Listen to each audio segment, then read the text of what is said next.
En el año 2007, España tenía una deuda pública equivalente al 36% del PIB. Y el año pasado, en 2019, cerramos en el 95% del PIB. Creo que estos dos datos, 36% de deuda sobre PIB en 2007, 95% de deuda sobre PIB en 2019, ilustran a la perfección lo complicado que resulta reducir el endeudamiento público incluso a lo largo de más de una década. España, es verdad, atravesó una crisis económica muy dura a partir del año 2007 que llevó a que la ratio de deuda pública sobre PIB se elevara hasta el 100% en el año 2014, pero fijémonos que desde el año 2014 apenas hemos conseguido reducirla del 100% al 95% del PIB. Y eso con una enorme cantidad de ajustes, sobre todo en forma de subidas de impuestos, pero también de algunos recortes del gasto, que para gran parte de la población española han sido considerados como insoportables, como inaceptables. Con todos estos recortes, con todos estos ajustes, con todas estas subidas de impuestos, apenas hemos conseguido estabilizar la ratio de deuda pública sobre el PIB en torno al 100%. Actualmente, en el año 2019, 95%. Pues bien, como sabemos, después de la crisis económica que estamos padeciendo ahora mismo, una crisis económica vinculada al cierre, a la hibernación de la economía por cuestiones sanitarias, la ratio de deuda pública sobre el PIB se elevará hasta unos porcentajes que superarán el 120% del PIB. Esta semana, la AIREF, la Autoridad Independiente de Responsabilidad Fiscal, acaba de publicar un informe donde hace sus proyecciones sobre cuáles van a ser los distintos escenarios de deuda pública futura. Y el cuadro que presenta no es precisamente esperanzador. Lo podemos ver ahora mismo en pantalla, en un gráfico extraído del informe de la AIREF. De acuerdo con la Autoridad Independiente de Responsabilidad Fiscal, existen dos posibles escenarios sobre qué va a suceder con nuestra deuda pública. El escenario 1, que es un escenario más optimista, donde la economía cae según lo que ha previsto más o menos el gobierno, en torno a un 9% en el año 2020, y un escenario 2 en el que la economía cae bastante más, en torno a un 12-13%, que era el escenario agravado que presentaba el Banco de España. Pues bien, si nos movemos en el escenario 2, que si bien entre los dos, entre el 1 y el 2 es el más pesimista, creo que a estas alturas, tal como se ha venido desarrollando la crisis económica, es el que más se va a ajustar a la realidad, lo que tenemos es que la deuda pública alcanzaría en el año 2020 una ratio del 122% de deuda sobre PIB. Es decir, que prácticamente se incrementaría 30 puntos en un año, desde el 95% del PIB en 2019 al 122% del PIB en el año 2020, como consecuencia de dos factores. Uno es el enorme déficit público que tendremos este año, el otro es la enorme caída del PIB que también tendremos este año. Pero lo preocupante es que estos efectos no se disipan inmediatamente, pese a que la AIREF, incluso en el escenario 2, contempla un crecimiento económico muy intenso del PIB en el año 2021, por encima del 6%, lo cierto es que, como el déficit público será muy persistente, o al menos eso es lo que espera la AIREF, y creo que siendo realistas de nuevo no podemos esperar nada distinto, pues como decía, lo grave es que incluso creciendo a altas tasas en el año 2021, incluso con un rebote bastante notable de la economía en el año 2021, nuestra deuda pública sobre el PIB seguiría aumentando un poquito más a finales de 2021 hasta prácticamente el 125% de deuda sobre PIB. Son porcentajes muy graves, son porcentajes muy inquietantes, porque recordemos que en el año 2012 España estuvo a punto de quebrar, estuvo a punto de suspender pagos con ratios de deuda pública sobre el PIB bastante inferiores. En aquel momento estábamos en torno a un 85% de deuda sobre PIB y pese a ello, como teníamos esa deuda y un déficit público muy alto, los mercados dejaron de financiarnos porque no se fiaban de nosotros, no confiaban en que pudiéramos pagar. Y de hecho, si no llega a ser por el rescate encubierto que practicó el Banco Central Europeo en julio de 2012, España, como han reconocido los propios dirigentes del gobierno que estaban en aquel momento en la Moncloa, España habría quebrado. Por tanto, si estuvimos a punto de quebrar con un déficit público de en torno al 7% del PIB y una deuda pública del entorno del 85% del PIB, ¿qué nos sucederá con una deuda pública del 125% del PIB y con un déficit público por encima del 7% del PIB? Evidentemente, si dependiera solo de nosotros, España ya estaría en el desguace. ¿Por qué no está en el desguace? Porque de momento parece que los mecanismos de financiación interestatal dentro de la Unión Europea se mantienen. El Banco Central Europeo está comprando deuda pública, se ha habilitado el Fondo de Rescate Permanente y se ha invitado a los países en peor situación a que lo utilicen en estos momentos. Incluso, a través de las instituciones comunitarias, también se han habilitado líneas de financiación para empresas y para desempleados que transmiten la idea a los mercados de que dentro de la eurozona no va a haber enormes tensiones, ningún país va a dejar que otro país caiga. Sin embargo, para que estas expectativas se verifiquen, es decir, para que Alemania, Austria, Finlandia, Holanda, de un modo o de otro, estén dispuestos a ayudar financieramente a países como España, como Italia o como Grecia para que no se expongan directamente sin su aval, sin su apoyo a unos mercados que desde luego les denegarían la financiación habida cuenta de su enorme deuda y de su persistente déficit. Para que esto siga siendo así, evidentemente el sur de Europa va a tener que asumir un compromiso de ajuste con el norte de Europa. Lo que no va a suceder, lo que en ningún caso va a pasar, es que España tenga un déficit público del 7, del 8% del PIB, una deuda pública del 125% del PIB y diga, bueno, yo me tumbo a la Bartola esperando a que los países del norte me sigan refinanciando, me sigan dando el dinero de sus contribuyentes, porque claro, mientras me lo den, yo no tengo absolutamente ningún problema. Pero evidentemente los países del norte no van a querer darlo indefinidamente, sino que están prestando este apoyo como un apoyo puente. Es decir, durante un tiempo os ayudamos para que volváis a estabilizar vuestras cuentas, vuestras finanzas, y para que os volváis, en cierto modo, autosuficientes. Es decir, para que dejéis de depender de nosotros, para que nosotros dejemos de refinanciaros en unas condiciones que también son arriesgadas para nosotros.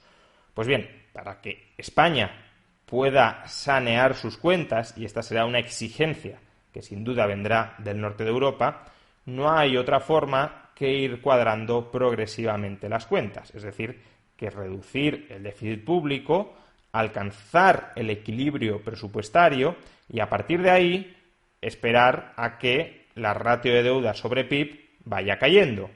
Si dejamos de añadir nueva deuda y la economía sigue creciendo, deuda más o menos estabilizada, PIB expandiéndose, la ratio de deuda sobre PIB va cayendo, va reduciéndose, va virando hacia unas cifras que son más sostenibles, más manejables y más entendibles por los ahorradores internacionales que ahora mismo no se fiarían de España sin el apoyo explícito y también en parte implícito, porque no todo el apoyo real se ha explicitado por parte de Europa. Ahora bien, así las cosas, las cuestiones pasan a ser otras. En particular, creo que todos nos podemos plantear dos grandes preguntas.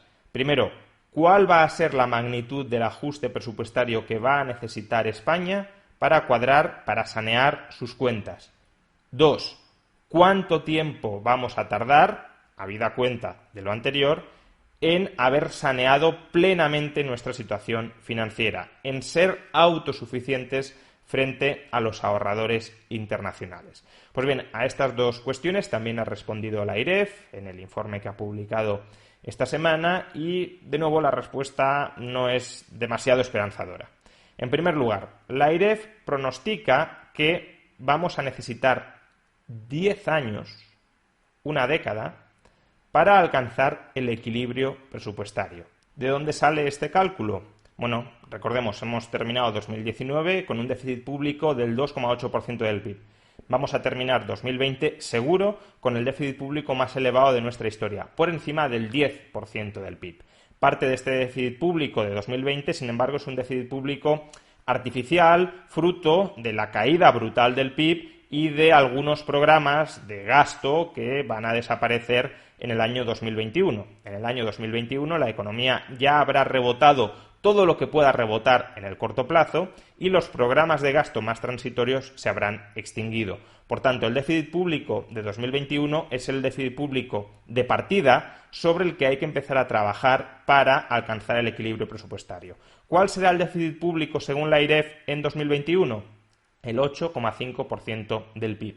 Si queremos eliminar, si queremos erradicar ese déficit público a lo largo de una década, ¿qué ajuste presupuestario al año vamos a necesitar? Pues bueno, un ajuste presupuestario de en torno a 1 punto del PIB por año, en concreto 0,9 puntos de PIB por año. 0,9 puntos de PIB por año durante 10 años, es decir, hasta 2030, 2031, eso implicaría reducir el déficit público del 8,5% del PIB hasta el 0%, es decir, el equilibrio presupuestario. ¿Es mucho un ajuste público de en torno a 1 punto del PIB al año? Bueno, pues es el mismo ajuste presupuestario que hemos venido experimentando desde el año 2012, el año en el que comienzan esos fortísimos ajustes, esas gravosísimas subidas de impuestos contra los que tantos han protestado. Por tanto, España va a necesitar otra década entera de ajustes presupuestarios para eliminar el déficit público que se habrá gestado a raíz de la crisis actual. Pero no pensemos que con esta supresión, con esta eliminación, con esta cuadratura del déficit público, habremos terminado de sanear la situación presupuestaria y financiera del Estado español. No es así. Como podemos ver en este gráfico, gracias al equilibrio presupuestario, conseguiremos más o menos estabilizar nuestra ratio de deuda pública sobre el PIB en el 120%. Pero si queremos regresar a ratios de deuda pública sobre el PIB similares a las que teníamos en el año 2019, es decir, el 95% del PIB, vamos a necesitar, según la AIREF, otra década manteniendo el equilibrio presupuestario. Es decir, por resumir el calendario, entre 2020 y 2030 tenemos que acometer ajustes presupuestarios, ya sean recortes del gasto, ya sean subidas de impuestos, para ir reduciendo el déficit público hasta el equilibrio fiscal. Entre 2030 y 2040 vamos a tener que mantener ese déficit cero para conseguir que la deuda pública en el año 2040 se ubique de nuevo en el 95% del PIB. Por tanto, esta crisis va a implicar 2 décadas perdidas de ajuste, de equilibrio presupuestario. Nos va a costar 20 años sanear el desastre financiero, el desastre presupuestario que se está gestando en estos meses dentro de la economía española. Y evidentemente, en un periodo tan prolongado de tiempo, pueden suceder muchísimas cosas que desbaraten estos planes. Un primer problema puede ser: ¿los españoles van a tolerar, van a aceptar 20 años de renovada austeridad cuando ya decían que los últimos 10 años habían sido del todo insoportables y que no se podían volver a repetir jamás? Pues bien, si no lo soportan, no aplicaremos estos planes, Europa nos dejará caer y el desastre será mucho mayor. Segundo, también puede suceder que en 20 años vengan otras crisis económicas, otras crisis sanitarias, otros desastres naturales o no naturales que ahora mismo no podemos anticipar y que pueden requerir también de un aumento de la deuda pública. Por tanto, la situación de España va a ser de una enorme fragilidad durante 20 años. Incluso podríamos decir durante 30 años, porque no pensemos que una ratio de deuda sobre PIB del 95%, que es la que teníamos en 2019, es una ratio demasiado cómoda, demasiado segura. De hecho, los tratados de la Unión Europea, el Tratado de Maastricht, requiere que los países tengan una ratio de deuda pública sobre PIB por debajo del 60%. Y España, como podemos ver en el gráfico de la AIREF, no conseguiría rebajar su ratio de deuda pública sobre el PIB por debajo del 60% hasta pasado el año 2050. Es decir, 30 años para sanear verdaderamente nuestras cuentas, nuestra situación financiera. ¿Todo esto qué significa? Pues todo esto significa que nos tenemos que preparar, por un lado, para ajustes fortísimos, ya sean recortes del gasto que van a afectar a todo el mundo, también a pensionistas y a empleados públicos, que no duden de que en el futuro van a tener como poco congelaciones de sus salarios y congelaciones de sus pensiones, cuando no probablemente recortes o suspensiones en la reposición del personal público, no necesariamente este año o el año que viene, pero sí a lo largo de las próximas décadas, seguro. Y dos, también fuertes subidas de impuestos que nos van a afectar a todos. No es algo ni muchísimo menos que desee yo, al contrario, yo defendería y apoyaría recortes del gasto mucho más intensos que aquellos que se van a aprobar, pero seamos conscientes de cómo es la casta política, y la casta política prefiere no recortar el gasto y prefiere cargarnos a todos los ciudadanos con su propio agujero financiero a través de subidas de impuestos.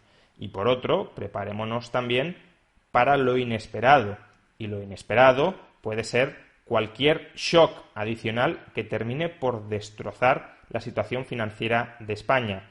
Shocks sociales, shocks económicos, shocks naturales, que puedan tumbar a una economía que durante 20 o 30 años va a estar en una posición de extrema fragilidad. Por consiguiente, no es nada descartable que en algún momento se termine rompiendo el euro como consecuencia de la incapacidad de la clase política española para sanear sus cuentas de manera armoniosa con el resto de Europa. En definitiva, este es el panorama, es un panorama verdaderamente aterrador, pero es el panorama que se ha venido gestando durante estos meses. Se dejó estallar absolutamente la pandemia y ahora pagamos las consecuencias, no solo, que también, por supuesto, en términos de vidas humanas, sino también en forma de pobreza y de miseria económica a largo plazo.